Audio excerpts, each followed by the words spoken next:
Good afternoon student, कैसे हो आप लोग। तो पिछले क्लास में हम लोगों ने रॉक्स एंड मिनरल्स के बारे में बहुत सारी चीज़ें पढ़े थे और उसमें हम लोग डिस्कस कर लिए थे कि इग्नियस रॉक्स होता क्या है, सेडिमेंट्री रॉक्स होता क्या है, मेटामॉर्फिक रॉक्स होता क्या है, और हमने रॉक साइकिल्स के बारे में भी बताया था कि रॉक साइकिल्स होता क्या है। तो उस रॉक साइकिल से हमने ये बताया था कि इग्नियस रॉक्स से आपका कौन सा रॉक्स बनता है, सेडिमेंट्री रॉक्स बनता है, और सेडिमेंट्री रॉक्स से कौन सा रॉक्स बनता है, आपका मेटामॉर्फिक रॉक्स बनता है। इग्नियस रॉक्स भी दो तरीके से बन सकता है। वो आपका बन सकता है कि जब कोई मैग्मा बाहर निकलता है तो उससे क्या निकलता है, वो लावा निकलता है। लावा दो तरीके से ठंडा हो सकता है, एक स्लो तरीके से ठंडा हो सकता है और एक फास्ट तरीके से ठंडा हो सकता है।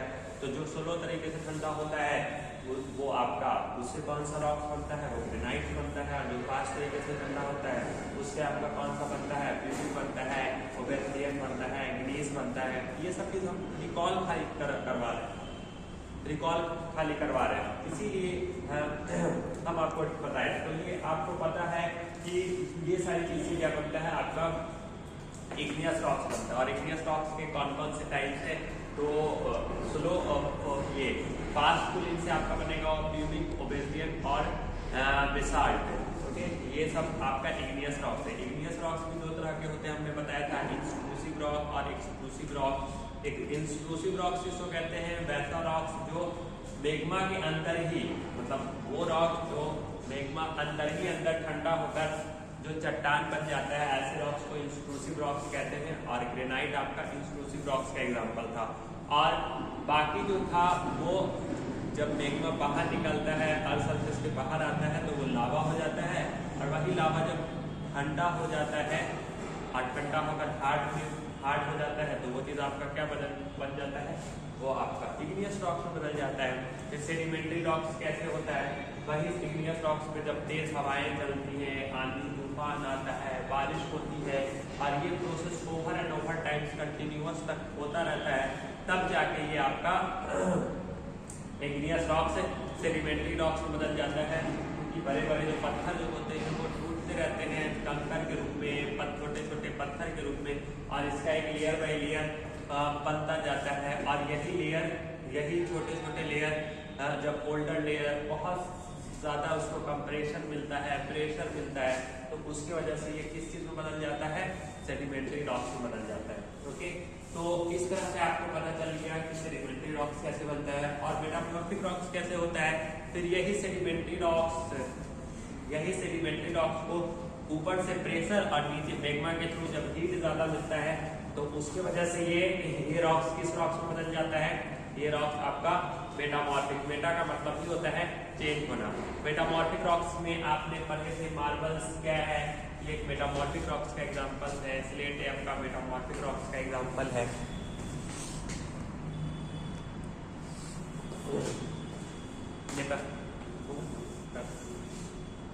तो मेटामॉर्फिक रॉक्स आपका मेटा का मतलब ही होता है चेंज, और चेंज का मतलब क्या होता है, बदलाव। और मेटामॉर्फिक रॉक्स में ही आपने पढ़ा था कि लाइमस्टोन वगैरह जो होते हैं वो आपके, लाइमस्टोन तो सेडिमेंट्री रॉक्स है। अब मेटामॉर्फिक रॉक्स के आपके मार्बल्स जो हो गए वो मेटामॉर्फिक रॉक्स का एग्जांपल है। और स्लेट आपका मेटामॉर्फिक रॉक्स का एग्जांपल है। क्वार्टरजाइट आपका मेटामॉर्फिक रॉक्स का नाम है। मेटामॉर्फिक रॉक्स हो गए, ग्नीस आपका एक मेटामॉर्फिक रॉक्स है। ये सब आपके मेटामॉर्फिक रॉक्स में आते हैं। ओके, तो हम लोगों ने ये चीज पढ़ लिया था। आज देख लीजिए मेटालिक मिनरल्स पढ़े थे। मिनरल्स क्या होता है, मिनरल्स एक तरह के केमिकल सब्सटेंस होता है, ओके, जो कि हमारे नेचर में पाया जाता है। अब ये मिनरल्स जो होते हैं, इस मिनरल्स के अंदर रॉक्स होते हैं और इस मिनरल्स के अंदर बड़े बड़े रॉक्स होते हैं। और इस रॉक्स के अंदर आपको मेटालिक मिनरल्स भी देखने को मिल सकते हैं, नॉन मेटालिक मिनरल्स भी देखने को मिल सकते हैं। तो कुछ मेटालिक मिनरल्स, इसीलिए हमने लिखा है कि मेटालिक मिनरल्स आपके कौन कौन से हो सकते हैं। तो अब जानिए, sometimes from one rocks many metallic minerals। कभी कभी क्या होता है कि एक रॉक्स के अंदर बहुत सारे मेटालिक मिनरल्स मिल जाते हैं। ओके, और मेटल कैन बी एक्सट्रैक्टेड, और इससे जो मेटल जो एक्सट्रैक्ट किया जाता है और उसी जो मेटालिक मिनरल्स मिलते हैं ना, उस मेटल्स का फिर हम लोग एक्सट्रैक्शन करते हैं, उसका निष्कासन करते हैं। ओके, उस मिनरल्स में बहुत सारी इम्प्योरिटीज होती है, गंदगी होती है, जिसको गैंग कहा जाता है। The impurities are found in the minerals that is called gangue. Okay, अब उस गैंग से जो मेटालिक्स मिनरल्स पाते हैं आसानी से, सुविधाजनक तरीके से, कम कॉस्ट में, लो बजट में, ओके, प्रॉफिटेबल तरीके से, तो वो मिनरल्स आपका क्या कहलाएगा, ओर्स कहलाएगा। लेकिन सारे मिनरल्स आपके ओर्स नहीं कहलाते, क्योंकि हर मिनरल्स से आपको हर मेटालिक मिनरल्स आपको आसानी से, सुविधाजनक, कम कॉस्ट, लो बजट और प्रॉफिटेबल तरीके से नहीं मिलता है। तो जो मिल जाएगा वो ओर्स कहलाएगा, जो नहीं मिलेगा उसको ओर्स नहीं बोलेंगे। ओके, तो देखिए name of the metallics minerals, कुछ मेटालिक्स मिनरल्स इसीलिए respect to minerals rocks are known as ores. Okay, name of the metallics minerals, कुछ मेटालिक्स मिनरल्स कौन से हैं, जैसे हेमाटाइट्स। ओके, हेमाटाइट्स क्या है, ये आपको मिनरल्स रॉक्स में मिनरल्स के रूप में हेमाटाइट्स मिलेगा। इसी हेमाटाइट्स जो है ये ओर्स है, और इससे क्या चीज एक्सट्रैक्ट किया जाता है, इससे क्या मिलता है, आपको आयरन मिलता है। ओके, उसी तरह से बॉक्साइट ये क्या है, ये मिनरल्स में पाया जाता है। मिनरल्स में आपको, मिनरल्स के रूप में आपको बॉक्साइट मिलता है। ओके, बॉक्साइट रॉक्स में कौन कौन से चीज पाए जाते हैं, रॉक्स में मेटालिक मिनरल्स के रूप में क्या मिलेगा, बॉक्साइट। और इस बॉक्साइट का जब आप एक्सट्रैक्शन करोगे तो उससे आप क्या पाओगे, एल्युमिनियम पाओगे। ओके, उसी तरह से सिनाबार हो गया।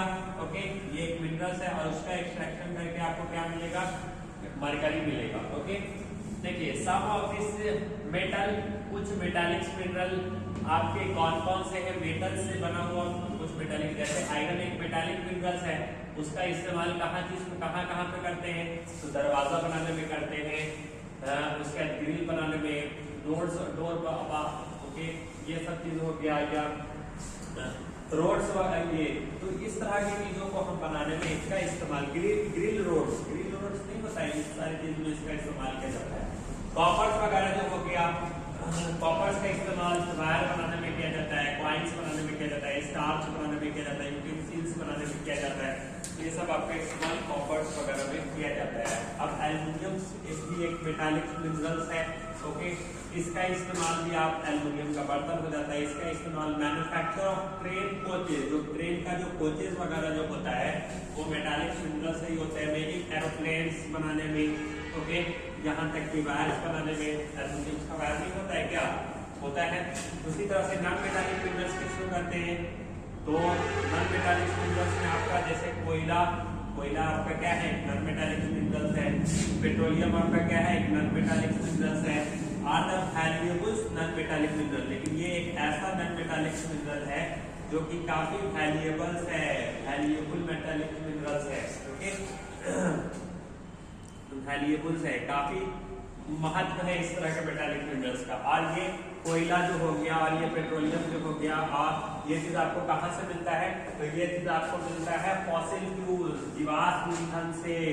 ओके, तो पहले आप ये जानिए कि फॉसिल फ्यूल, जिसको हिंदी में जीवाश्म ईंधन कहते हैं, ये मिला कैसे। ओके, आपको कोयला कैसे मिला, पेट्रोल कैसे मिला, कोयला कैसे मिला, पेट्रोलियम कैसे मिला, नेचुरल गैस कैसे मिला।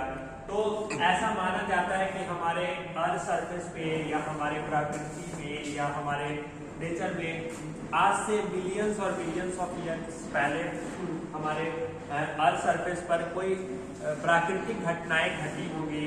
प्राकृतिक घटना में आप जानते हैं कि बाढ़ हो गया, भूकंप हो गया, ज्वालामुखी हो गया, वॉल्केनो हो गया, साइक्लोन्स वगैरह हो गया, ये सब क्या है, नेचुरल डिजास्टर है।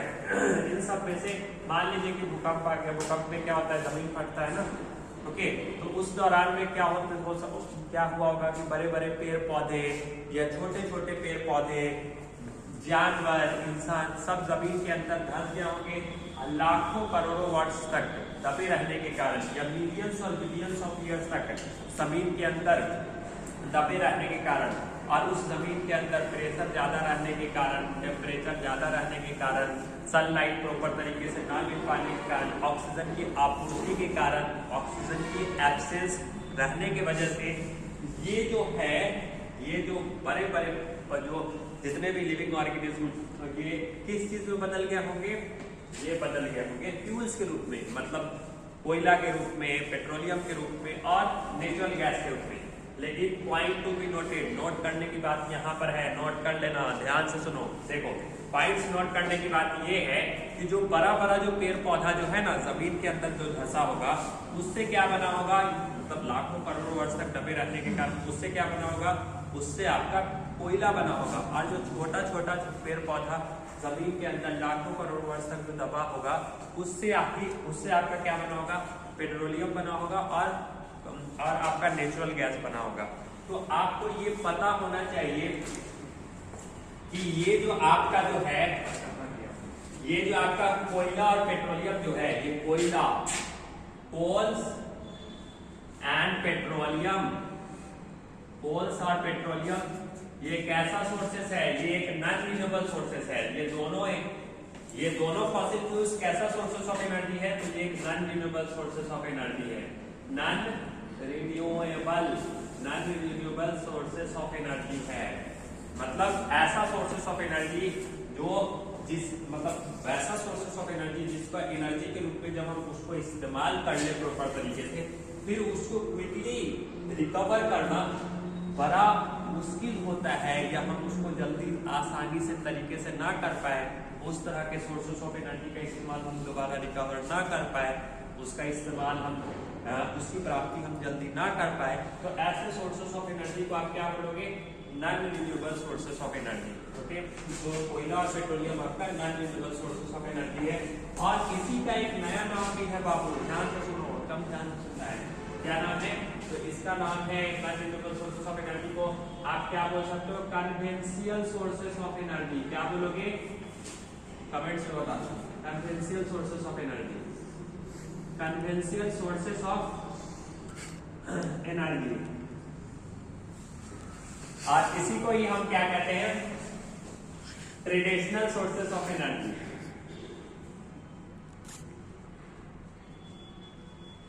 Traditional source of energy, traditional का मतलब वैसा सोर्सेस ऑफ एनर्जी जो बहुत ही ट्रेडिशनल का मतलब बहुत पुराना सोर्सेस ऑफ एनर्जी बोल सकते हो, वैसा सोर्सेस ऑफ एनर्जी जो बहुत ही पुराने जमाने से ही इस्तेमाल आता हो, पुराने जमाने से ही इस्तेमाल किया जा रहा हो ऊर्जा के रूप में, और आज भी उस एनर्जी का इस्तेमाल किया जाता हो ऊर्जा के रूप में, तो ऐसे सोर्सेस ऑफ एनर्जी को हम ट्रेडिशनल सोर्सेस ऑफ एनर्जी या कन्वेंशियल सोर्सेस ऑफ एनर्जी या non renewable sources of energy. जैसे कोयला आज भी इस्तेमाल होता है इन ऊर्जा के स्रोत में, मतलब ऊर्जा के रूप में, एनर्जी के रूप में या ऊर्जा के रूप में जो खपत होता है, क्या कोयला का इस्तेमाल पहले भी होता था और आज के जमाने में भी कोयला का इस्तेमाल होता है। तो इसीलिए इसका नाम पड़ गया ट्रेडिशनल सोर्सेस ऑफ एनर्जी, मतलब ऊर्जा का वो स्रोत जो बहुत पुराने जमाने से इस्तेमाल होता हुआ आ रहा हो और आज के समय में भी उसका इस्तेमाल हो रहा हो, उसका यूटिलाइजेशन हो रहा हो। तो ऐसे सोर्सेस ऑफ एनर्जी को ही आप ट्रेडिशनल सोर्सेस ऑफ एनर्जी या कन्वेंशियल सोर्सेस ऑफ एनर्जी या non renewable sources of energy कहोगे। समझ में आया? उम्मीद करते हैं कि पूरा समझ में आया होगा, नहीं समझ में आया होगा तो बहुत मुश्किल है समझाना। देखिए आगे देखिए, यहाँ पे है फॉसिल फ्यूल्स जो है। अब देखिए वही हम बताए फॉसिल फ्यूल्स क्या है कि ए नेचुरल फ्यूल्स, ये क्या है, एक तरह का प्राकृतिक फ्यूल्स है, form deep under the earth. Okay, ये कहाँ पर रहता है, अर्थ सरफेस के अंदर रहता है, from pre historic remains of living organism. जो आपके लिविंग ऑर्गेनिज्म जो है वो बहुत पुराने जमाने से मिलियंस और बिलियंस ऑफ ईयर्स तक दबे रहने के कारण ये आपके फॉसिल फ्यूल्स बनते हैं। इसी को हिंदी में क्या कहते हैं, जीवाश्म ईंधन कहते हैं। इसी को हिंदी में क्या कहते हैं, जीवाश्म ईंधन कहते हैं। तो इस तरह से आपको समझ में आ गया कि ये आपके क्या है, फॉसिल फ्यूल्स है। अब आप देखिए कोयला क्या होता है, तो आपसे कोई अगर पूछेगा कि कोयला कैसा सोर्सेस है, रिन्यूएबल सोर्सेस ऑफ एनर्जी है कि non renewable sources of energy है, तो अभी तुरंत हमने बताया कि coal is a non renewable sources of energy. तो फिर रिन्यूएबल सोर्सेस ऑफ एनर्जी क्या होता है? रिन्यूएबल सोर्सेस ऑफ एनर्जी होता है, अगर मान लेते हैं कि सिर्फ आपसे ये पूछा जाएगा कि रिन्यूएबल सोर्स है, अगर आपसे ये पूछा जाएगा कि रिन्यूएबल सोर्स ऑफ एनर्जी क्या होता है, क्या होता है रिन्यूएबल सोर्सेस ऑफ एनर्जी, मतलब ये सोर्सेस ऑफ एनर्जी क्या होता है, तो आप बोलिएगा कि वैसा सोर्सेस ऑफ एनर्जी जो कंटिन्यूअसली इस्तेमाल हो रहा हो, मतलब लगातार इस्तेमाल, ऊर्जा के रूप में लगातार इस्तेमाल हो रहा हो, और वो ऊर्जा अगर खत्म हो जाती है या उस ऊर्जा की एनर्जी खपत हो जाती है तो उसका रिकवरी या उसके वापस आना हम आसानी से कर सकते हैं, या उसका रिकवरी हम बहुत आसान तरीके से कर सकते हैं, इजीली अवेल कर सकते हैं। तो ऐसे सोर्सेस ऑफ एनर्जी को रिन्यूएबल सोर्सेस ऑफ एनर्जी, जैसे सन से जो एनर्जी मिलती है वो क्या है, रिन्यूएबल सोर्सेस ऑफ एनर्जी है। अगर एक बार वो एनर्जी खत्म हो जाती है तो ऐसा थोड़ी ना है कि सोलर पैनल के थ्रू क्या होता है, जैसे सोलर पैनल जो छत वगैरह पे लगा रहता है तो वो सन से के थ्रू क्या होता है, चार्ज होता है। अब पूरा चार्ज खत्म हो जाता है तो ऐसा थोड़ी ना है कि फिर वो चार्ज नहीं हो सकता है, सन की एनर्जी मिलेगी तो फिर वो चार्ज अप हो जाएगा। तो वो क्या है, सोलर एनर्जी का क्या है, ऐसा है वो रिन्यूएबल सोर्सेस ऑफ एनर्जी। तो रिन्यूएबल सोर्सेस ऑफ एनर्जी में आपसे कोई पूछेगा कौन कौन सा है, तो आप बताना कि ये सोलर एनर्जी, उसके बाद विंड एनर्जी, उसके बाद आप बताना सन की जो एनर्जी हो गया, हाइड्रोथर्मल पावर प्लांट, वाटर से जो इलेक्ट्रिसिटी जनरेट किया जाता है वो एनर्जी। ओके, तो ये सारी एनर्जी आपके क्या है, सोलर एनर्जी। ओके, क्या रिन्यूएबल सोर्सेस ऑफ एनर्जी है। Okay, renewable sources of energy में आप ये सब बता सकते हैं। अब देखिए कोयला आपसे पूछेगा कि कोयला क्या है, तो बोलिएगा coal is a complex mixture of compound. कोयला क्या है, एक तरह का कॉम्प्लेक्स मिक्सचर होता है कंपाउंड का, जिसमें क्या होते हैं, कार्बन मौजूद होते हैं, हाइड्रोजन मौजूद होते हैं और ऑक्सीजन मौजूद होते हैं। तो कोयला क्या है, एक तरह का मिक्सचर है। किस चीज का मिक्सचर है, कार्बन का, हाइड्रोजन का, ऑक्सीजन का, और इसमें कुछ फ्री कार्बन भी मौजूद होते हैं, सम फ्री कार्बन इसके अंदर मौजूद होते हैं। ओके, और स्मॉल अमाउंट्स में आपकी क्या चीज देखने को मिलता है, स्मॉल अमाउंट तो नाइट्रोजन की मात्रा देखने को मिलते हैं, सल्फर कंपाउंड्स की मात्रा भी आपको इसमें देखने को मिलते हैं। तो कोयला से अब आप, अच्छा अगर ये तो आपको कोयला समझ में गया, उसी तरह से आप ये जानिए कोयला से आप क्या, कोयला को जब आप है ना आप हीट करो, absence of air, absence of air, जब कोयला को आप ऑक्सीजन की अनुपस्थिति, जब कोयला को आप ऑक्सीजन की अनुपस्थिति में जब हीट करते हो, गर्म करते हो, तो उससे क्या बनता है, कोक बनता है। Coke is better used in the compare of coal. Okay, अगर आपसे कोई पूछेगा कि कोयला और कोक में सबसे बेहतर फ्यूल्स कौन सा है, तो आप बताइएगा कि कोक जो है, coke is better fuels than coke, sorry coke is better fuels than coal. Coke जो होता है ये कोयला से सबसे अच्छा फ्यूल्स होता है। ओके, तो ये बता दीजिएगा। ओके, अब पेट्रोलियम क्या होता है, तो पेट्रोलियम आपका फॉसिल फ्यूल्स होता है। और पेट्रोलियम से कौन कौन से प्रोडक्ट मिलते हैं, तो पेट्रोलियम से ही आपको पेट्रोल मिलता है, डीजल मिलता है, केरोसिन मिलता है, पैराफिन वैक्स मिलता है, एस्फॉल्ट हो गया, नेफ्था हो गया, ये सब आपके क्या है, पेट्रोलियम है। और पेट्रोलियम से ही क्रूड ऑयल्स मिलते हैं। ओके, तो ओवरऑल ये चीज है। तो उम्मीद करते देखिए यही हम लिख पाए, उम्मीद करते हैं कि आपको ये टॉपिक सारा अच्छी तरीके से समझ में आया होगा। ओके, आज के लिए इतना ही, बेस्ट ऑफ लक।